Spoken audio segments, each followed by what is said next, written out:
I spend the majority of my time on this channel talking about fashion items that I recommend picking up, but I think it's just as important to talk about things that are not worth your money. Yes, there are some items where spending a bit more makes sense, but there are some where it definitely doesn't, and if you spend extra on them, you're just wasting your money. I'm not saying these items are not worth buying, but I don't think it's worth stretching your budget to get them. And the main reason for that is most clothes and shoes have a point of diminishing returns. They can only reach a certain point of quality, after which spending more doesn't make them any better. And by the way, just to be clear, I'm not saying you should skimp on clothes either. I always recommend quality over quantity, but there are some cases where spending more just doesn't make sense.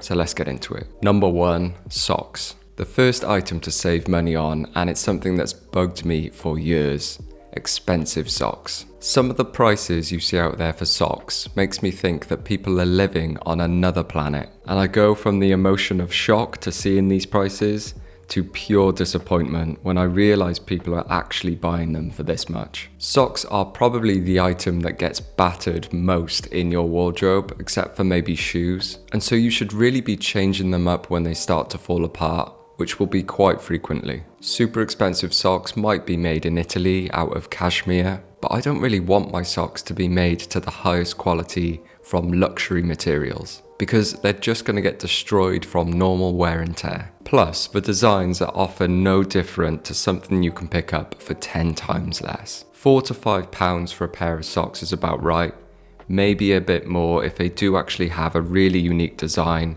that you feel you need. But in general, I'm saying expensive socks are not worth your money and you need to avoid them. Number 2, loungewear. The next thing I wouldn't recommend spending a lot of money on is lounge or comfort wear. These are items which you're typically wearing around the house or just out to very casual occasions where you're not really bothered about how you look. I feel these types of items pretty much fall in line with what I was saying about socks. They're daily pieces that are going to get worn out and dirty very quickly. And yet you can spend an absolute fortune on them without looking too hard. Most of them are extremely minimalist and basic in design, and I think you'd be hard pressed to notice the difference between them and a cheaper alternative at first glance. So with these types of items, I'd always recommend looking at low to mid range in terms of pricing. That way you can freely wear them and truly be comfortable in them without worrying about ruining them. Number 3, plain t-shirts. The next thing you shouldn't spend a lot of money on are plain, regular fit t-shirts. Plain t-shirts are probably the biggest part of my wardrobe,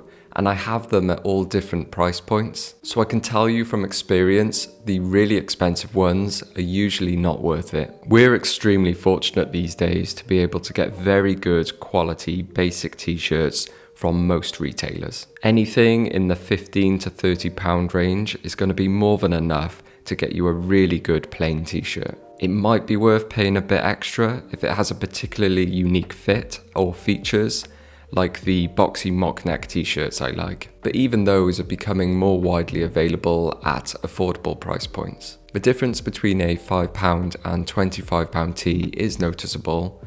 Between 25 and 75 is minimal, and anything over 75 is pretty much negligible. To be honest, one of the t-shirts I find myself wearing most are the heavy-duty Fruit of the Loom tees. I bought a 3-pack over 5 years ago now, and I've worn them pretty much daily. They're still holding up fine, and they have a lovely fade to them now as well, just from being washed so much. So for sure, save your money on those plain t-shirts. Number 4, loud pieces. The next thing to avoid isn't targeted towards one particular item. It's more of a general rule to avoid things that you're probably only going to wear once or twice. It could be something that has a really loud color or unique pattern, which also makes them expensive. These items are so recognizable that they get old and boring really quick. They can often only be styled in one way, and so all of your outfits start to look the same when you wear this piece. This doesn't tend to happen with basic pieces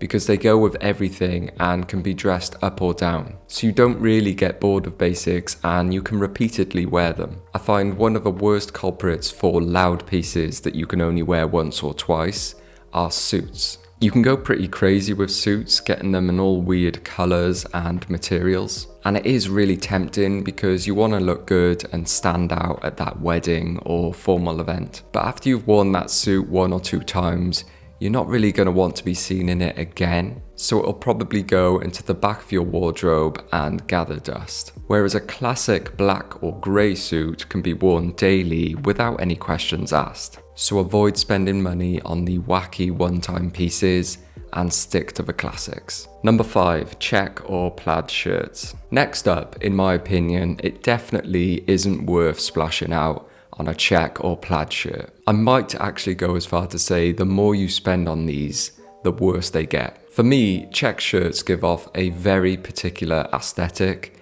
and that's workwear. So they're rugged, comfortable, and casual. And so why would you want to spend hundreds of pounds on something that makes you look like you're in workwear? It makes way more sense to get something cheaper, or even better, second-hand. Vintage check shirts are an amazing thing to spend your money on. They're often made of good quality fabrics like wool and already have nice distressing due to their age. And if you get one from the 60s or 70s, which isn't hard to find, they also fit much nicer than modern shirts in my opinion. Modern shirts are way too long, whereas vintage ones are usually boxier and a little bit shorter in length. And on top of that, the check pattern itself just looks the same no matter how much you spend on it. So save your money if you're looking for a check or plaid shirt. Number 6, the newest trends. Okay, the next one sounds a bit daft because I always talk about the newest trends on my channel, but hear me out. This isn't about a specific item,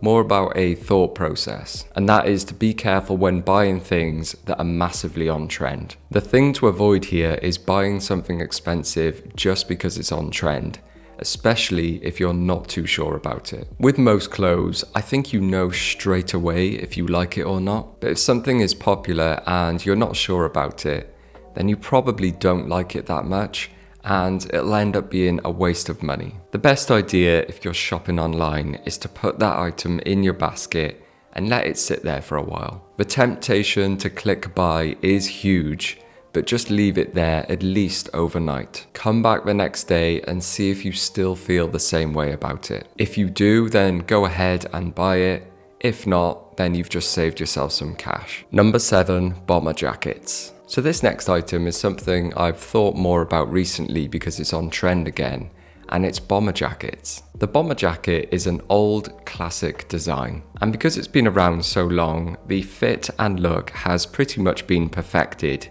even by the cheaper retailers. This means you can get a fantastic looking bomber jacket without spending too much. You can spend thousands on a bomber jacket these days, but in my eyes, the quality and look don't get better with price. The expensive ones might have a logo or some patches on them, but I don't feel that's worth the extra money, and I prefer a minimalist bomber jacket anyway. Plus, the classic bomber jacket is made out of nylon, and to my knowledge, there are no levels in quality of nylon. If we were talking about leather or denim, then yes, it probably is worth spending more, but all nylon feels the same, so I wouldn't bother spending too much on a classic bomber jacket. Number 8, caps. The last thing you should avoid spending too much money on are caps. I mentioned in a recent video that I once spent £90 on a cap, and although it is nice, it's definitely not worth it. It's made of leather, which is probably where most of the pricing comes from, but the general shape and look of it is nothing more than you can get from a cheaper alternative. And if we're talking about regular cotton caps,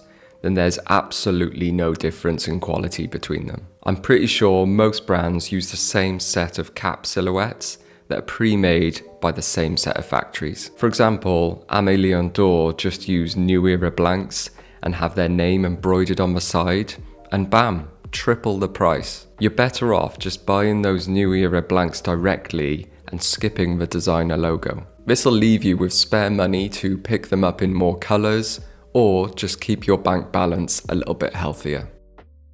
So I hope this video helped you decide which items you could save money on. I'd love to know if you agree or disagree, or if you have any items you'd add to my list. Anyway, thank you very much for watching, and I'll see you next time. Ta-ra.